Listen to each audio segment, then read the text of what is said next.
श्री सद्गुरुवे नमः।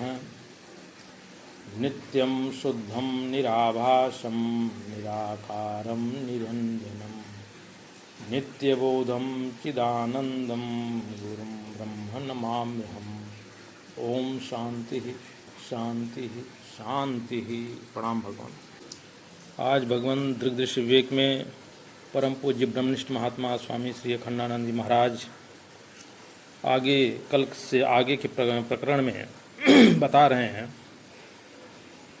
कि यह अनात्मा में देह के साथ, इंद्रियों के साथ, मन के साथ, प्राण के साथ, कर्ता के साथ, भोक्ता के साथ ये जो हमने मैंपना जोड़ दिया है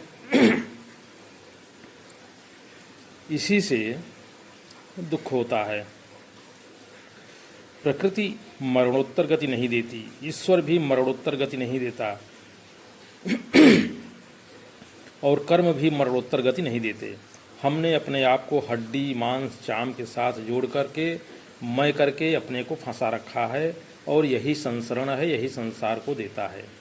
इसी से एक योनि से दूसरी योनि में जाना पड़ता है, एक जगह से दूसरी जगह जाना पड़ता है और एक कुर्सी से दूसरी कुर्सी, यह सारी गड़बड़, यह सारा तबादला जिसमें ऑफिस का मालिक जो है वह क्लर्क बन गया और क्लर्क जो था वह मालिक बन गया। तो यह क्यों हुआ बताते हैं कि देह में मैं करने के कारण हुआ और यह ईश्वर की सृष्टि नहीं है। तो जन्म मरण शरीरों का बदलना, आवागमन आत्मा के लिए यह न तो ईश्वर की सृष्टि है, न प्रकृति की सृष्टि है और न कर्म की सृष्टि है, न चित्त की सृष्टि है।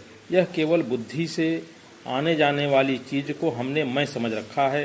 ये सब के सब अविद्या के बच्चे कच्चे हैं, केवल अविद्या की परंपरा में हैं। इसलिए आत्मज्ञान के द्वारा अविद्या की निवृत्ति हो जाती है। अब जैसे कि वर्तमान में हमारा मोह कि यह न छूटे, हमारा काम कि हमको भोगने के लिए यह न मिले, लोभ कब होता है? जब अभिमान जन्य सुख चाहिए कि हमको यह भी मिले, यह भी मिले और इतना मिले। तो ईश्वर की दी हुई जो वस्तु है उसका आनंद वह नहीं ले रहा है और यह सारा दुख, यह सारा दारिद्र्य हमारी भूल में से निकलता है। यह चित्त का विक्षेप नहीं है कि योगाभ्यास से दूर हो जाएगा, यह भ्रांति है। भ्रांति भ्रांति कैसी? जैसे कुछ का कुछ समझ लेना, इसी को भ्रांति कहते हैं। रज्जु में सर्प को समझना क्या है? यह भ्रांति है। और भ्रांति आती कहाँ से है? यह अज्ञान से आती है। तो सारे जो दुखों की जो जड़ है वह अज्ञान ही है। तो स्वामी जी कह रहे हैं कि यह भ्रांति किससे दूर होगी? यह दूर होगी तो समझदारी से और श्रवण से। समझदारी श्रवण से आती है। तो वेदांत एक प्रकार की ऐसी समझदारी है जो तुम्हारे मरने का भय, जन्मने का भय, स्वर्ग नरक में आने जाने का भय, वैकुंठ गोलोक जाने का लोभ, मोह, काम, क्रोध, अविद्या सबको मिटा दे। यह ब्रह्म विद्या है। यह आंख बंद करके एकांत में बैठने की विद्या नहीं है।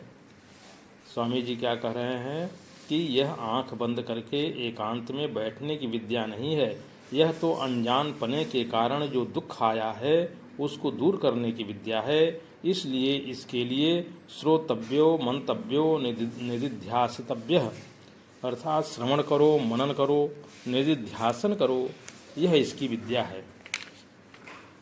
तो भगवान इसको यहीं समाप्त करते हैं। शेषकल। प्रणाम भगवान।